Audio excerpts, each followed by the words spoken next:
This is a restaurant that makes sandwiches. It's a place where lettuce, bacon, and tomatoes are layered on bread.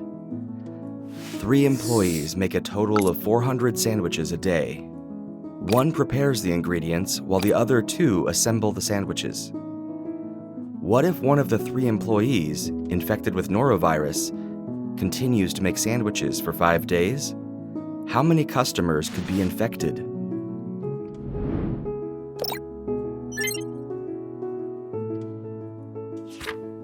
Norovirus can be transmitted through the hands, contaminated with feces or vomit of the infected person, or through aerosols spread by flushing toilets.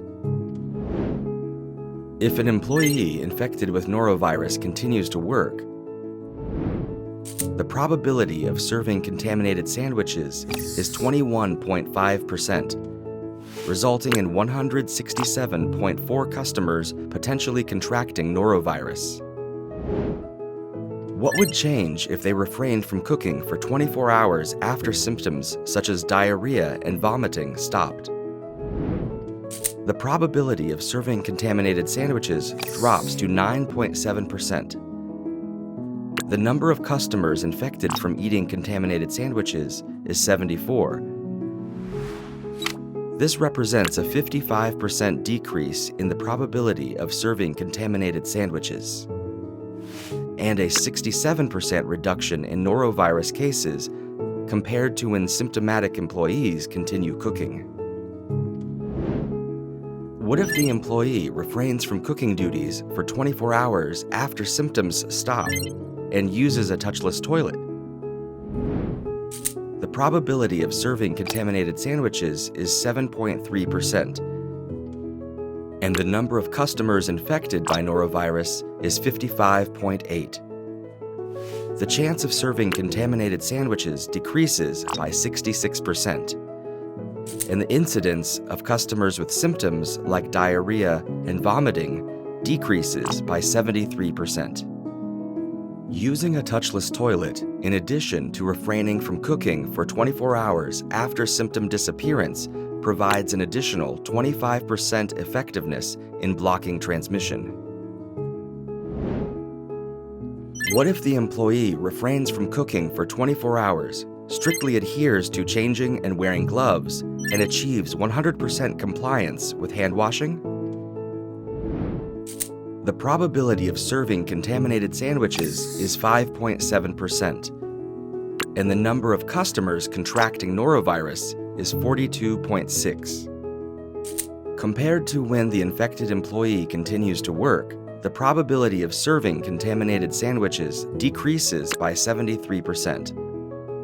The number of customers developing norovirus decreases by 88%, making it the most effective scenario for preventing transmission. By adhering to hand washing and glove policies, in addition to refraining from cooking for 24 hours after symptoms stop, an additional 40% effectiveness in transmission blocking is achieved.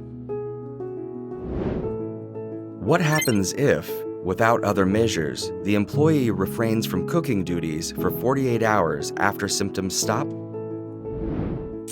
The probability of serving contaminated sandwiches is 6.8%.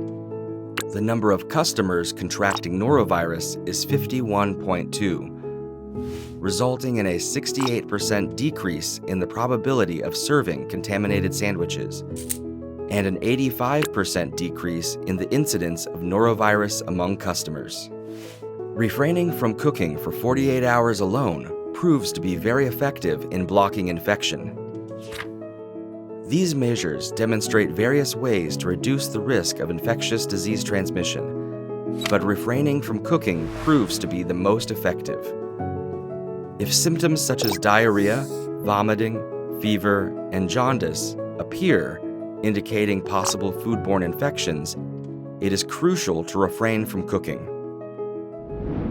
If you have symptoms such as diarrhea, vomiting, fever, and jaundice, please take a break from cooking. This campaign is conducted in partnership with the Seoul Infectious Disease Research Center.